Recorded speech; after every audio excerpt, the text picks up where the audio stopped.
आं खौरां लाफैनानै जोबोर गोजोननाय मोनदों। आङो दिनैल' नङा फैबाय थायो। बे बिथांमोनाव आङो समाय हाबलांबाय थायो। थ' आङो क्रिसमासनि बयनिसिमबो हामलायनाय जासिनाय थाबाय।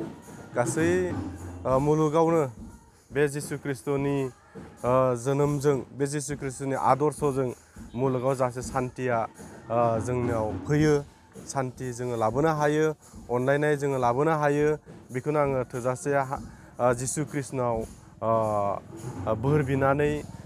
बोर बिनाय जाबाय, जाहाथे जोंनि बै मुलुगा मोजाङै मोजां सुख सान्थि थानो हायो। आङो फिसा गिफ्ट होफैदों, मोनसे वाल घरि होफैदों आङो, जाहाथे समजों लोगोसे जोङो खारफानो हायो। बिनि ओंथिजों आङो बेखौ दिनै फिसा गिफ्टखौ होफैदों होननानै आं बुंनो सानो। फोथायगिरि प्रभु जिसु ख्रिस्ट'खौ आं हामबायदों। आं बे गिर्जानिनो सासे पास्टर जायो।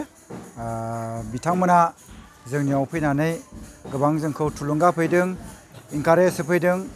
जोंनाव बिसोरो फैबाय थायो आरो इसोरनि अननायजों गिर्जायाव टाइम नायनो थाखाय जोंनो मोनसे गिफ्ट होदों, गेदेर उपकार होदों। बिथांमोनखौ हाजासे आं आंनि गोसो गोरबो सिंनिफ्राय हामबाय आरो हामबायदोंसै। समाज सिबियारि जा नबिना जोंनाव फैनानै खनसे नङा खननै बहुद बार फैनानै जोंखौ खबर लाफैबाय थायो। आं बिथांखौबो हाजासे हामबायदों आरो जोंनि क्रिसमासावबो फैनानै जोंखौ थुलुंगा होफैनायनि थाखायबो धन्यबाद होदोंसै। जायगानि नामा जाबाय बासबारि गोग्लैयो। ओरैनो जों पस्ट अफिसा बारांगाबारि, ओमफ्राय ओरैनो जों भिलेजखौ मायांपाराबो लिरो। क्रिसमासाव दिनै फिथाफोर सावदों आरो बेफोरबायदिनो जानाय लोंनायफोरजों गिर्जायाव गोबां आयजन खालामदों।